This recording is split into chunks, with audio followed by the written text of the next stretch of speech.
Hi everyone, it is Safia here, and I am super excited to be recording this video because this week marks the 5th year since I've been in business as a certified professional coach. And it's been a beautiful, amazing, trying, challenging, incredibly expansive 5 years for me. I've grown and I've learned so much, and I've experienced highs and lows, and I've had amazing months and I've had not so amazing months. And so I've learned so much about being a business owner, about the coaching industry, about entrepreneurship, about running a business online, about running a business offline, about having a business and having a family at the same time. And so I thought it would be neat if I came on and I did a little video on the 5 biggest lessons that I have learned in business over the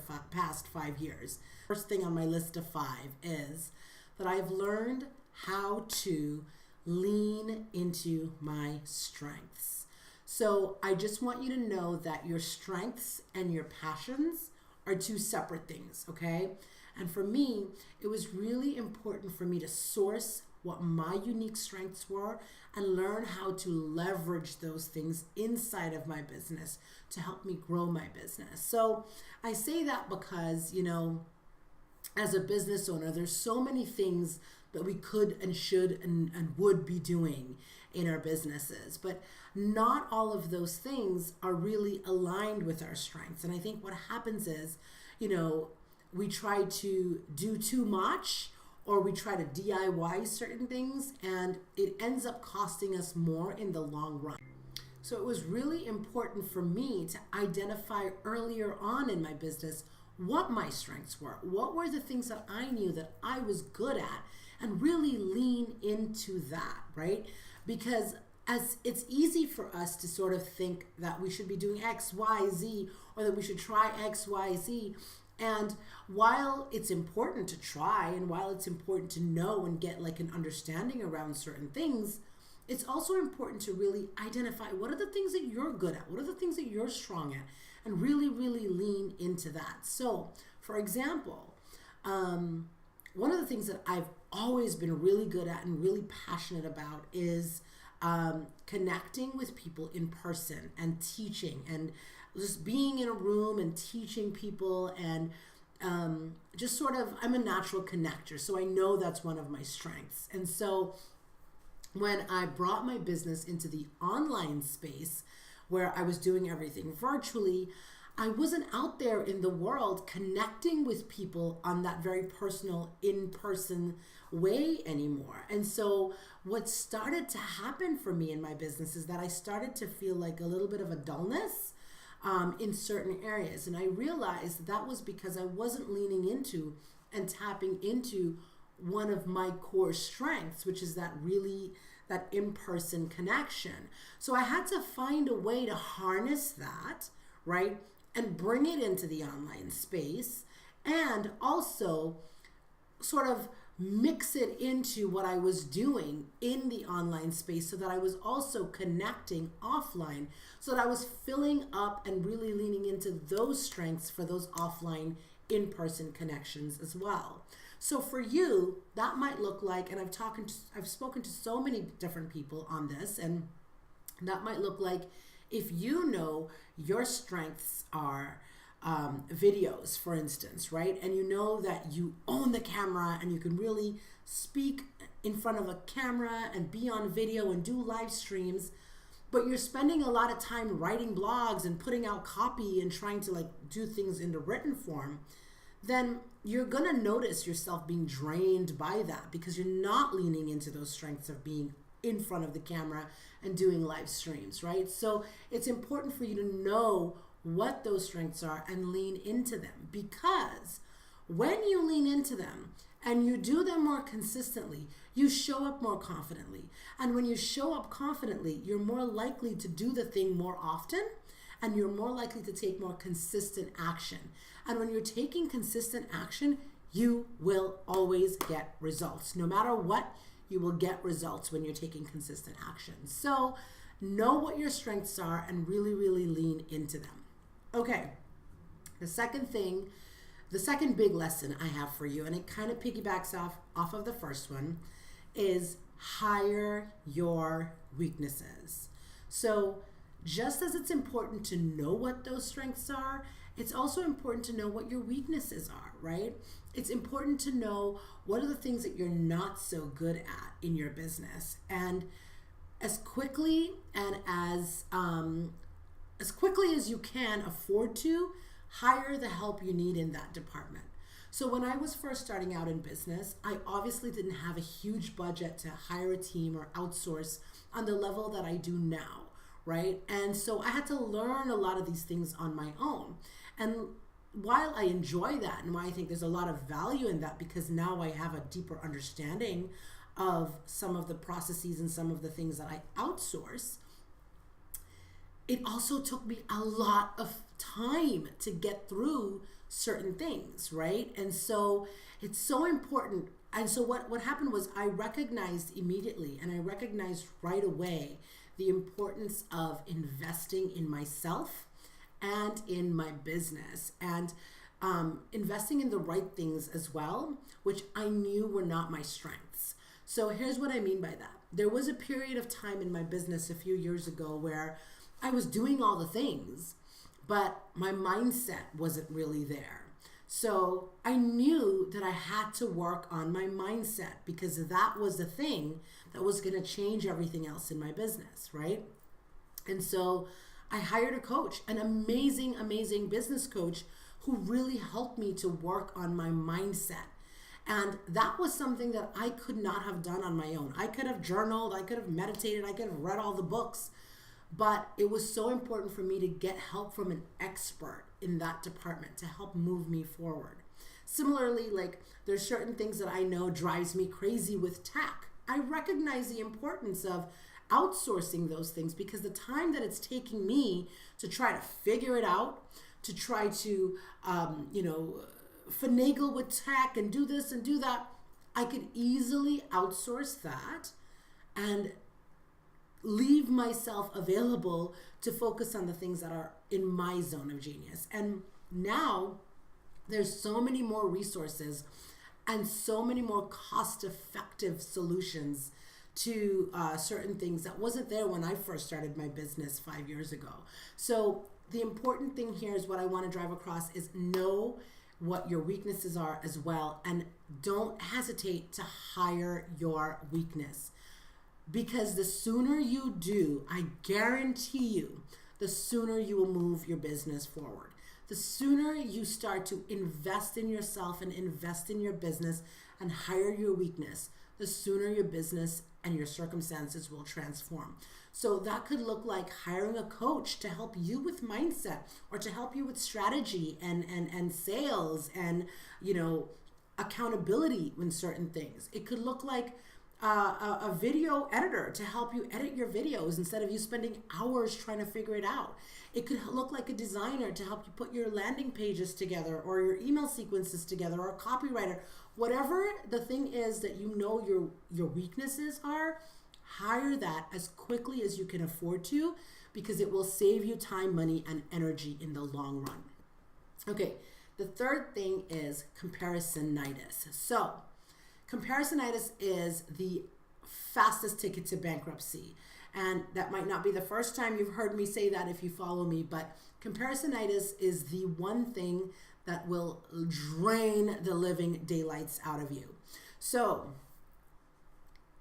as a business owner, it's easy for us to look at what other business owners are doing, what other people in our industry is doing, how other people's branding and copy and website and whatnot is showing up, right? But it's also really, really important to recognize when you're paying attention to other people, you're not paying attention to what you should be doing. So when you take your eye off the ball and you're focusing on what someone else's brand is looking like, or what somebody else is doing, or how somebody else is doing it, it is the fastest way for you to lose momentum in your business, lose confidence in your abilities, and lead yourself into bankruptcy, because you're going to be distracted from what you need to be focusing on. So instead of comparing yourself to others, instead of feeling, intimidated or envious or whatever the feelings might be around that, I invite you to look at it as an opportunity to either collaborate or connect with that person you're admiring, right? Or at the very least, connect with them in a way so that they can be a part of your network. They can become a resource to you.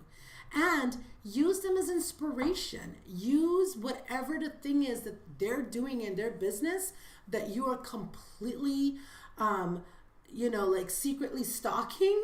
Use that as inspiration for you to do something different in your business, right? So don't take your eyes off of your target. Stay in your lane and know that there's always going to be somebody else and something else out there that's claiming that's doing things differently than you are. And it's so important for you to recognize how to switch and convert that energy from comparing it to connecting with it or using it as inspiration. Okay, the fourth thing is a big one, okay? And that is focus. As a business owner, focus is your biggest friend. It is the best gift you can give yourself as a business owner is focus. So it's not about necessarily just focusing in on like one thing that you're doing, but it's more about knowing what to focus on and what to not focus on. So it's like knowing when to say no to things that are not aligned with your business goals and not aligned with your long-term vision for your business, right?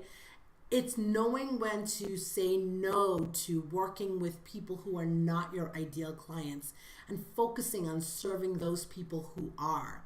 It's knowing when to say no to distractions and shiny objects and focusing on the things and the strategies and the tools that you know will work for your business. And focus is a hard one, right? It's something that I will say that I struggled with at some points, and I still do to some level in my business, right? But it's focusing in and having that discipline and that mindset to know that you're committing to a task and completing that task. So one of the things that I like to do is I like to make a list every single day of my 3 to 5 top revenue generating activities and needle moving activities that I like to do in my business. And every day I make this list. It's my top 3 to 5 things.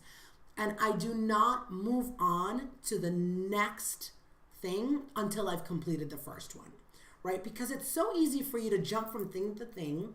It's so easy for you to get on, your computer and you start writing an email and then you jump over here to Facebook, and before you know it, it's like 2 hours later and you're scrolling and looking at somebody's news feed who you don't even know, you've never spoken to, and you're like, caught into the vortex of that, right? So it's so important to focus. The fifth and final big lesson that I've learned, and this was a big one, and you guys, without this one, none of those other things really matter, because this is the thing that we often forget and we overlook in our businesses, and this is having self-trust. Without self-trust, honestly, no strategy, no goal, no action, no sales, no marketing plan, none of that stuff matters if you do not trust in yourself implicitly and trust in your business. So you've got it. It doesn't mean that you're not going to have doubt, right? It doesn't mean that things will always go the right way or perfectly planned. No. But it means that you trust in yourself and you have an unwavering belief, and you believe so deeply and wholeheartedly in what you are doing, what you're putting out into the world, in your business and in yourself, that despite the doubt, you know that belief is there. That belief in yourself and that trust in yourself and in your business exists in spite of the doubt, right? So it's like knowing that I will succeed even if and even when X, Y, or Z happens, right? I will succeed, and I do believe that my business is going to work, and the thing that I'm selling and the product that I'm offering to this world will make a difference, even if 5 other people are doing the same thing. Even if this month I didn't make the most sales. Even if life happened and I didn't get as visible as I wanted to be. It's believing so wholeheartedly in yourself and trusting in yourself and trusting in the decisions that you're making, because that's the thing that sabotages most business owners. It's when you don't believe and you don't trust in the actions you're taking and the decisions that you're making. That's when we send mixed signals out there, right? And if we don't wholeheartedly believe in ourselves and the service that we're providing, guess what? Your potential clients and your audience won't either.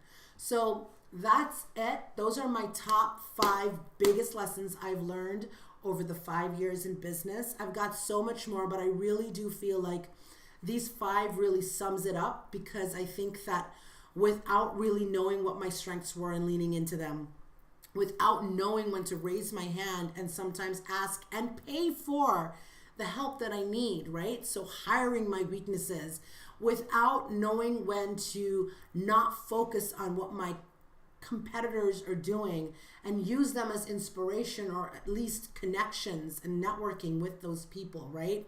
Without being focused and taking really focused, aligned actions, and without having self-trust, I don't think I would have survived 5 years in business. I hope that my 5 big lessons, hopefully, will be a lesson for you too, and that you can learn and grow from my 5 lessons as well.